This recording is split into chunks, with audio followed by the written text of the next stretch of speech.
celebrating the power of possibility. Pilot Flying J and Halloran Hilton Hill present Anything is Possible. Today's guest, Pastor Daryl Arnold, Part 1.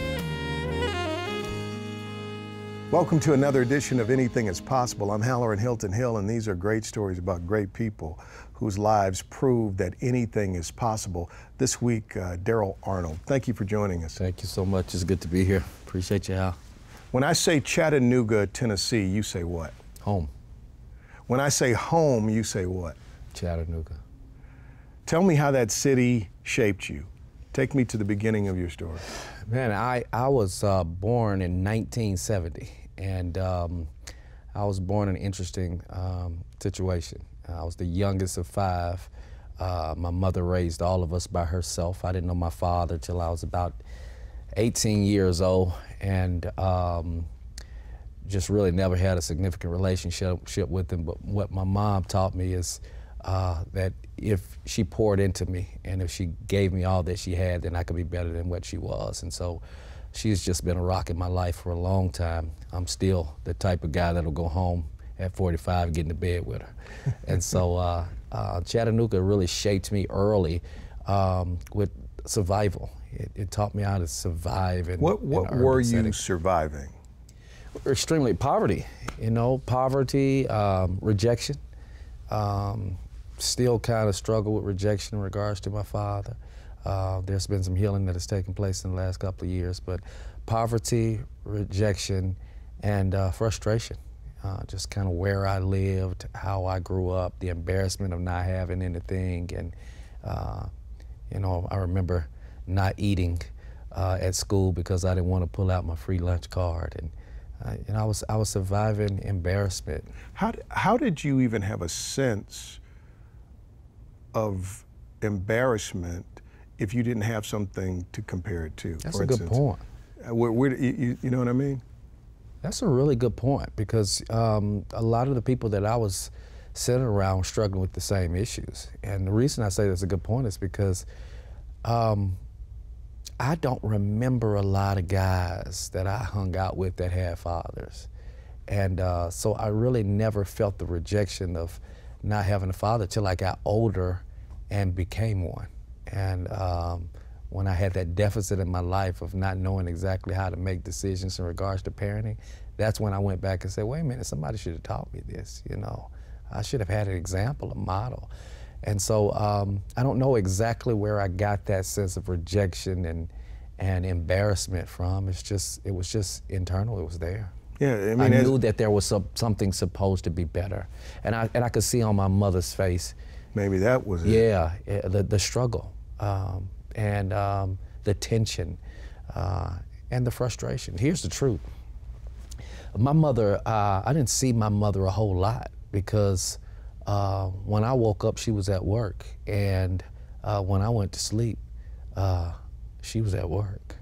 And so my older sister really kind of raised us. I don't have that story where I didn't see my mom because she was on drugs. And, right. My mother was hustling, trying to make sure that we had something to eat and clothes to put on, and was living a respectful life. And so I think that I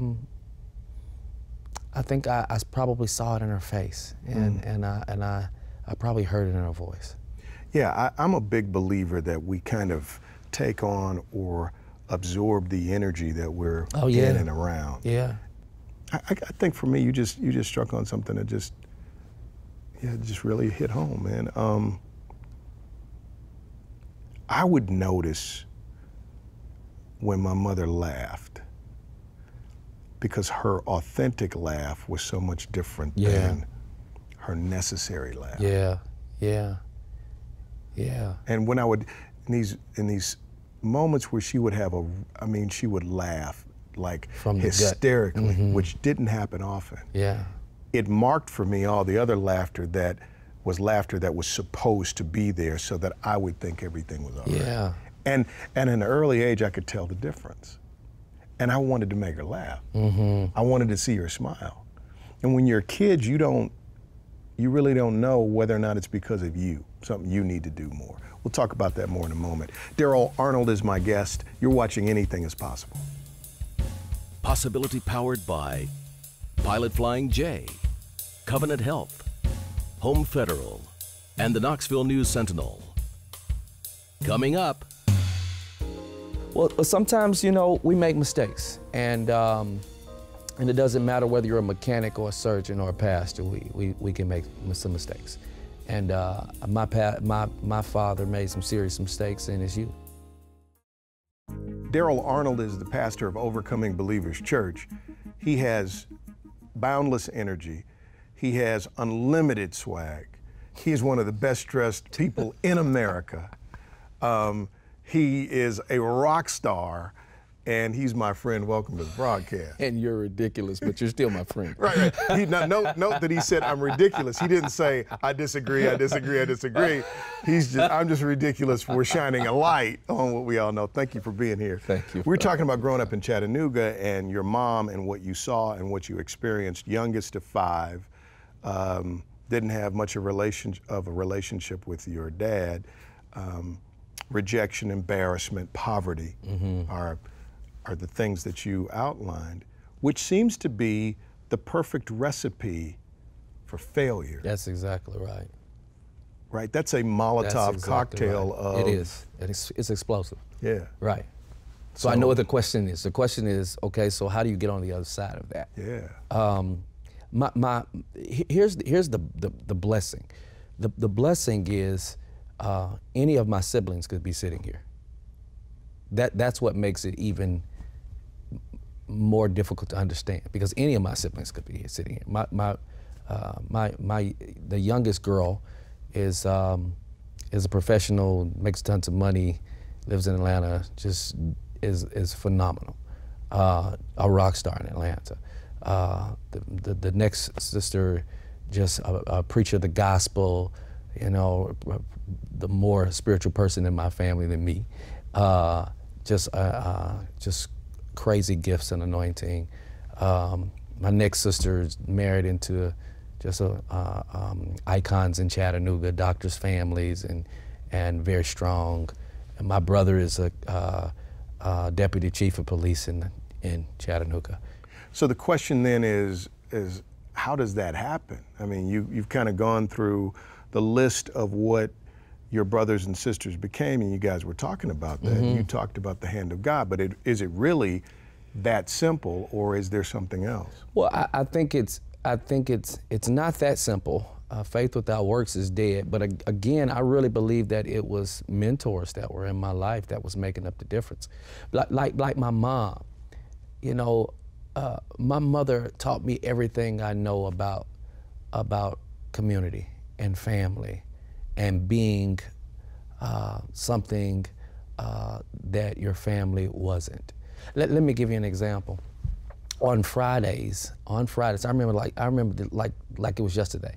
On Fridays, my mama would make us all dress up, and we would all dress up and put our best on, and she'd say she was taking us to a restaurant, and we would go to Long John Silver's every Friday. Every Friday, Long John Silver, she would get paid. We would all be dressed up, Sunday's best. She would make me pull out the chair for my sisters. My brother would do the same. Put the napkin on the lap. The plasticware would be on the table, and we would act as though we were at a 5-star restaurant. It was only a few years ago where I found out that Chesapeake's and Long John Silver's were different. What she was trying to do is teach me how things could be better if my mind was changed. And so sometimes we're in one place, but our mind can be somewhere else. And I believe that she was intentionally trying to develop me for my future, even when I was in a poverty past. So as a young man, did you buy it then, or did you buy it later? Did you have a period of your life where you're like, that's great, I'm about to go make this money? Because were you destined to be a preacher? Because no, you man. Strike me. You here. Wall Street, right? Here. Goldman Sachs. right? You know, every time you say that, I think you would have that killer instinct on Wall Street. Yeah, now that also came from my mother. You know, all of us have killer instincts. She was like that. She was a hustler. She was gonna make it happen. She was gonna make sure that her children didn't suffer. I think that is a positive thing, and it's also become a negative thing in our lives also, because every one of us are workaholics. You know, we go get us, and we don't know when to push pause. But yeah, I think I got that from her, and I'm a driven guy, and that's just the truth. By the time I finish one thing, I'm already thinking about the third thing that's ahead of me. Yeah, but why ministry? Because that attitude is perfectly suited to business. Else. Yeah. Well, you know, ministry, my father was a pastor. He's been a pastor for as long as I've been born. Wow. Did you know that? I didn't know that. For as long as I've been born, my father How could you not know your father? Well, it happens. You know, sometimes, you know. Well, what do you mean it happens? Well, sometimes, you know, we make mistakes. And it doesn't matter whether you're a mechanic or a surgeon or a pastor, we can make some mistakes. And my father made some serious mistakes in his youth. So you didn't know he was your father. Did you ever go to his church not knowing he was your father? No, he was on the other side of the country. He was in a whole different city and a whole different state, doing very, very well. The interesting thing is who I am right now. I am who my father was at my age. He was very successful. Everybody knew him. He had the major church in the city. And it's amazing how God wires us that way, because I never saw him at all. I heard him preach once. He's never heard me preach. And they say we preach just alike. We look exactly alike. Truth be told, my father was in my church about 5 months ago, and my members thought he was my brother. We literally looked like twins. So ministry just was literally the sovereign hand of God. What was that like, having him in your church? It was the most exciting day of my life. It was the most exciting day of my life. I haven't shared this. You pulled the best out of us, I guess. So, you know, I've been struggling for years with, man, it's a lot of people that love me and appreciate what God has done through me, but I really wish I could hear my father say that. And I hadn't talked to my father in a long time. We hadn't spent quality time together in 10, 15 years maybe. And this was as recent as 6 months ago. My daughter, who is at MTSU, called me. She was in the city and said, I'm bringing you something. I thought she was bringing me lunch. And now I'm sitting in my office and I hear a knock on the door, and it's my daughter, and I think she's bringing me lunch. And my father is with her. I just couldn't believe it. And so I gave him a tour of the facility. It was busy and chaotic, and just a lot was going on. And it was one of those days where, you know, some powerful people in the city were meeting with me on that day. And he looked at me and said, "Man, I'm proud of you." Halloran, when I heard those few words, it erased pain from 40 years. Just, "Man, I'm proud of you." Erased pain and bitterness that I'd had from 40 years. And so it was an amazing day. So if nothing else happens, if we never sit down and have another conversation, I'm cool. You know, it's almost like it was surreal. It was surreal. Why did your daughter know that you needed that? I think my daughter sensed that I was jealous because they have a good relationship. And I think that they have a good relationship because my father wanted to reconcile with me through my daughter.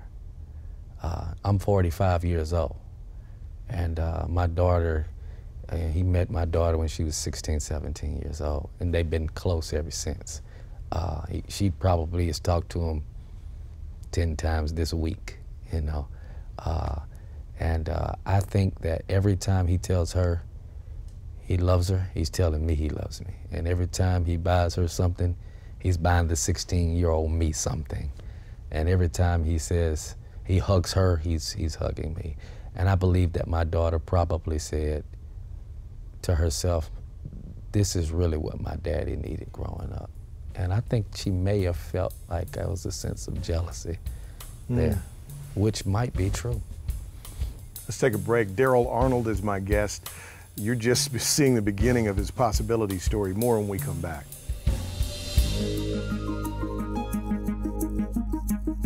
Coming up. Well, it came from me having a flashback of my mama needing to go to work, and she would tell me, put 47 cents on pump 3.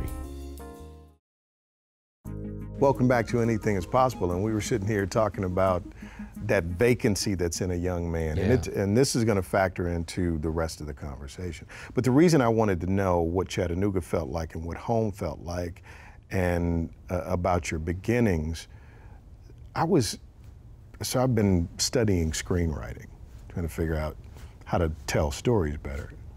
And I was taking this one course in New York, and the guy was hammering home the fact that you have to understand a character's driving motivation. Mm-hmm.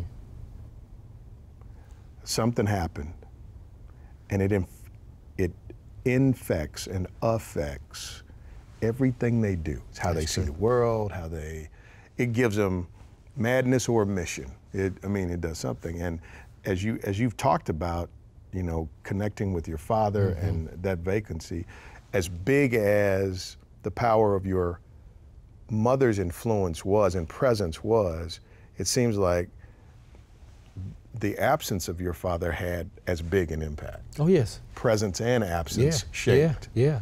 And I tell people all the time, you can take the pain of your past and you can wallow in it if you want to, or you can push forward and say, you know what, I'm going to be different. And so I believe that everything that the Lord has allowed me to do in my adulthood had a lot to do with what I went through as a child. We do something called Gas and Glory. Gas and Glory. We generally do it about every other year around Easter, where we'll just lease out a couple of gas stations, and you pull up and we just pump gas, and you don't pay for it. We pray for you and let you go. We do between $15,000 and $20,000. And people say, where'd that come from? Well, it came from me having a flashback of my mama needing to go to work, and she would tell me, put 47 cents on pump 3. And I could see in her face how painful that was. And she had to make a choice of whether she was gonna go to work and put gas in her car, feed us or something. And I've always said, God, if you ever put me in a position where I can help people, I will try my best to allow other people to have a little more than I had growing up. And so I think that the absence of my father is making me a good father towards my sons and daughters. You know, just everything that I experienced in my pain, I've decided I don't want other people to feel that. That still doesn't explain you being a pastor. Well, I don't know if I have the answer to that. I was in college and wilding out, you know, doing my thing, always loved people, and I just kind of got to the end of myself. 2 years before I graduated, I just felt like I'd run the gamut of things in my life, and I became really tired of myself. And I sat in an apartment and said, Lord, you got to do something if you're real. And I'm tired of this type of life. I really sensed that right there in that room, that there was a tangible presence in the room. And I really believe that I really gave my life to the Lord then. I'd done the whole go down, you know, to the altar and got baptized with the other kids. But from that day on, I literally felt the presence, the tangible presence of God in my life. he began to snatch habits out of my life that I've been trying to break for years. And after that, I started going back home. I would go home on the weekends, and my pastor had an affinity for me. And one day, Al, he said to me after church, "Now you're gonna give a speech next Sunday. You're gonna give a speech next Sunday. We're gonna let lay people give speeches, and I just want you to get up and talk." All right, I started writing down things, and when I stood up, you'll know exactly what I'm talking about when I say this. When I stood up, 5 minutes into the speech, I knew that's what I was born to do. It was better than winning football games and baseball games. It was better than getting the phone number of the baddest girl on campus. It was better than pledging. It was better than the money that I had made. I knew I was born to do this. It was a high that had overtaken me. And from that moment on, I was hungry for the Word of God, and I started preaching. Now, pastoring to me is different. Pastoring is loving people, and it is trying your best to heal those places that are hurt. I became a pastor in 2003, but I was really pastoring from a kid. I've always done that. I've always poured into the weak, the least, and the lost, maybe in the wrong ways, but I've always done that. And so I'm the same person that I was. I just really believe that God has put a title on it. Daryl Arnold is my guest. You're watching Anything is Possible. This is part one. In our next episode, we get into his life, his ministry, and the passion he has to save young people. We'll see you next time.